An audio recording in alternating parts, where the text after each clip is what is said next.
Buenos días, queridos hermanos, aquí juntamente con ustedes para compartir de nuevo la palabra del Señor en estos breves mensajes concernientes a las señales de su venida. Entremos de una vez a una serie de señales.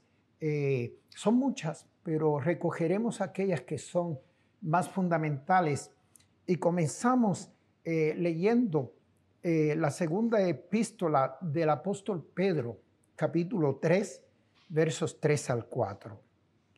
Ante todo, sepan esto, que en los últimos días vendrán burladores con su sarcasmo, siguiendo sus propias pasiones, diciendo, ¿dónde está la promesa de su venida? Porque desde que los padres durmieron, todo continúa tal como estaba desde el principio de la creación. Y si eso decían en aquellos tiempos, el apóstol Pablo da a entender que acercándose a la venida del Señor, muchos dirán, vienen diciendo que Cristo viene pronto por los últimos 2000 años. Y las cosas siguen igual como estaban al principio. Así que esa es una de las primeras señales. De que eso suceda fuera de la iglesia no nos toma por sorpresa, porque la mayoría fuera de la iglesia ni siquiera cree en la venida del Señor.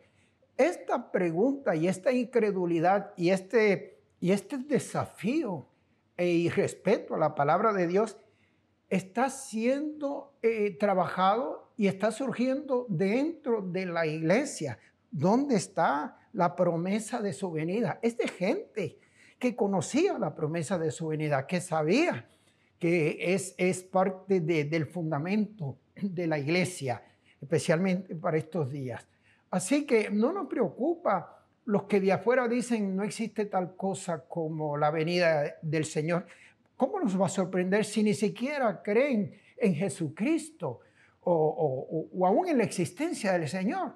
Así que duden de la venida de uno que no existe, pero son personas dentro de la iglesia. Y lo más preocupante es que desde el principio de la iglesia, de muchos siglos atrás, ya venía considerándose la idea de que Jesucristo no vendría físicamente, que la venida del Señor era algo místico, agnóstico, que la venida del Señor era, como decir, la formación de Cristo en nuestras vidas.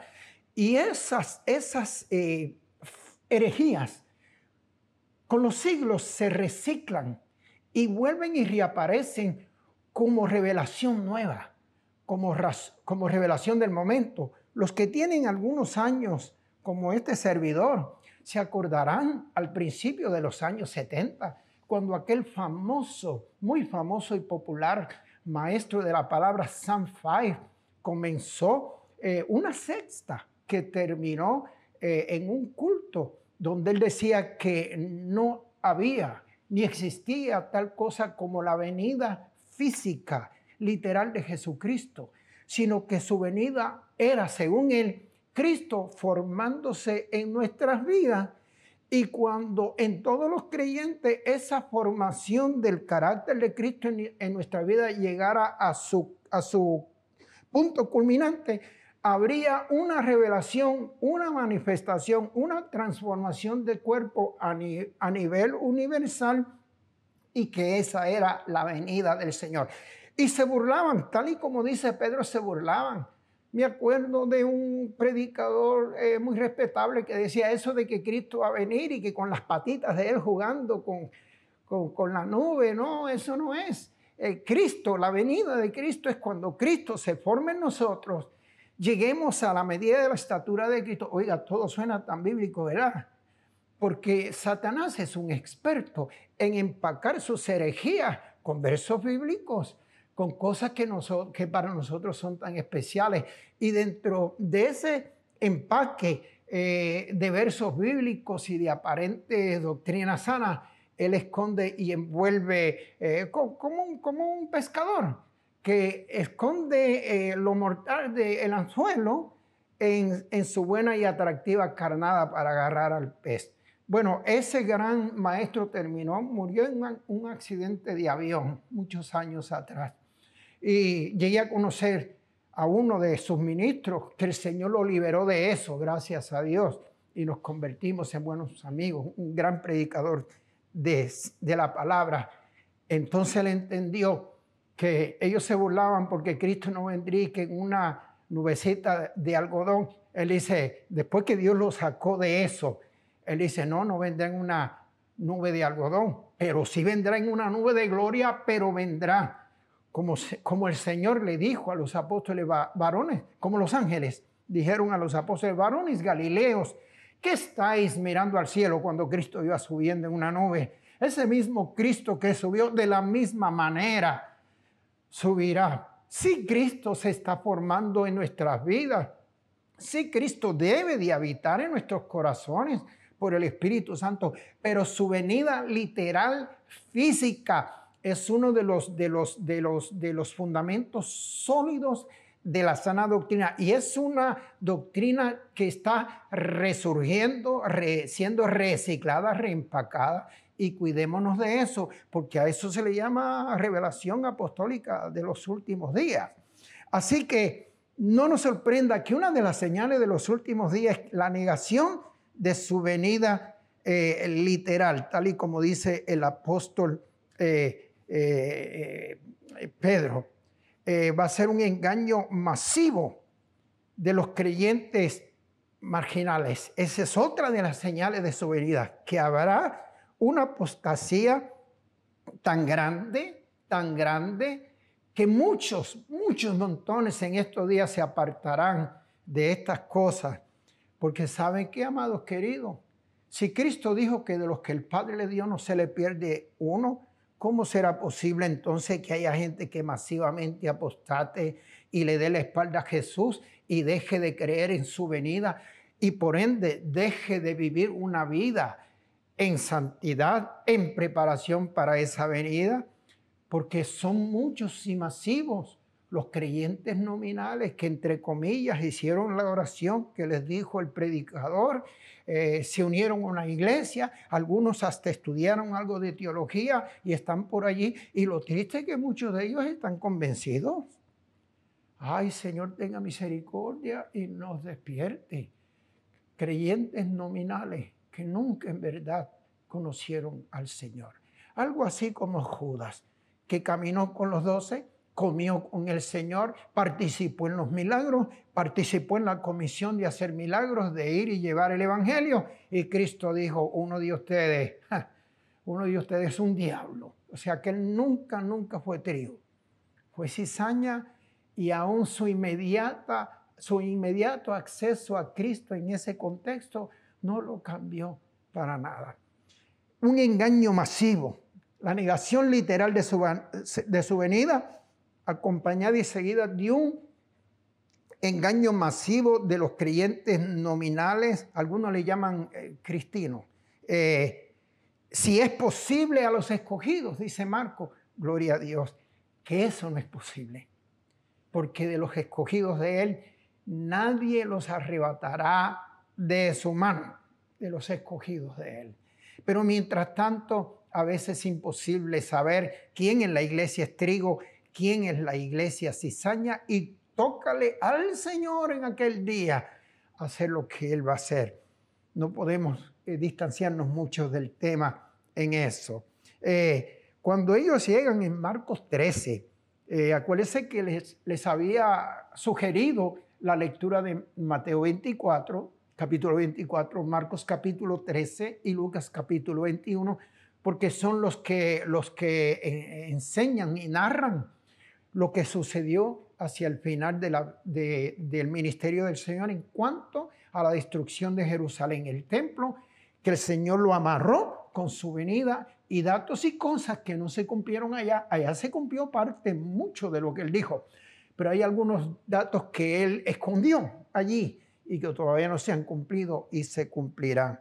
Entonces, cuando ellos le preguntan en Marcos 13, del 3 al 6, dinos, ¿cuándo serán estas cosas? ¿Y qué señal habrá de ellas cuando estas cosas hayan de cumplirse? De manera que lo primero que el Señor pone es una lista de señales a seguir con el tiempo. Nosotros tenemos la ventaja que hemos visto muchas de estas señales cumplidas. De manera que tenemos esa base sólida de fe, que si se han cumplido cantidad de señales y cosas que el Señor dijo, entonces podemos descansar en el hecho que lo que Él dijo tiene cumplimiento y que las señales, que son muy pocas, que están por faltar, también aparezcan en breve, como esa pandemia. Esa es una de las señales de las que el Señor habló, como el colapso económico mundial. Esa es una de las señales que el Señor dio, y otras tantas. El Señor, cuando ellos le dicen, ¿cuándo han de cumplirse estas cosas? La destrucción del templo y la destrucción de Jerusalén. Y lo referente a su venida, Jesús les responde y comienza diciéndole esto en el verso 5. Mirad que nadie os engañe. Qué punto interesante por el cual el Señor comenzó. No comenzó a hablar del anticristo, no comenzó a hablar de los 7 años, no comenzó a hablar de las 7 plagas. ¿Sabe? Todo lo que comprende los eventos a suceder, arribando su venida. Sino que lo primero que el Señor, es más, antes de contestar la pregunta, porque ellos le hacen la pregunta, ¿cuándo será la destrucción del templo de Jerusalén? ¿Y qué señal habrá cuando estas cosas hayan de cumplirse? En vez de contestar la pregunta, el Señor más bien le hace una advertencia. Mirad que nadie os engañe. ¿Por qué? Porque vendrán muchos en mi nombre diciendo, yo soy el Cristo, y engañarán a muchos. Ese es bien al frente lo que el Señor pone delante de ellos para que estén listos y avisados. Ese espíritu de engañadores que engañan a muchos porque ellos mismos son engañados, lo hemos visto a través de 2000 años. Pero en estos últimos tiempos, la saturación y el ataque interno a la iglesia. Mire, queridos hermanos, en una opinión personal, no me preocupa tanto los ataques externos a la iglesia. No me preocupan tanto. La Biblia habla hasta la saciedad de ellos y los vemos venir de lejos y nos podemos preparar a lo que vemos venir de lejos. Pero son los ataques insidiosos, son los ataques escondidos de adentro de la boca de hombres que son tenidos en el mundo entero como los más grandes. Y más en este tiempo, porque aparte de la pandemia, tenemos las otras pandemias de pseudoapóstoles, pseudoprofetas, pseudoevangelistas, pseudomaestros, pseudopastores. Ellos mismos se proclaman auto de todo eso. Y Dios libre que usted se atreva a cuestionar la unción y la autoridad de ellos, porque tratan de llenarte de terror. No toquéis a mis profetas, no digáis mal. Entonces comienzan a asustarte y a hablar juicio. Si te atreves a usar tu derecho bíblico de cuestionar y de examinarlo todo, tú te reservas ese derecho dado por Dios de examinarlo todo y retener lo bueno. Y dentro de eso cabe también estas breves enseñanzas que yo estoy compartiendo contigo. Más te vale que las examines, que las mires, que las lleve delante del Señor, que las compare con la palabra del Señor. Y si hubiese algo de mucha bendición, amén. Y si hubiese algo que yo esté compartiendo, que a lo mejor tú puedas diferir, amén. Siéntete en todo el derecho. Los 15 minutos se nos acaban y solamente quiero recordarte la bendición preciosa que el Señor nos dio por medio del apóstol Pablo en 2 de Corintios 13:14. Que la gracia del Señor Jesucristo, el amor de Dios y la comunión con el Espíritu Santo sea con todos vosotros.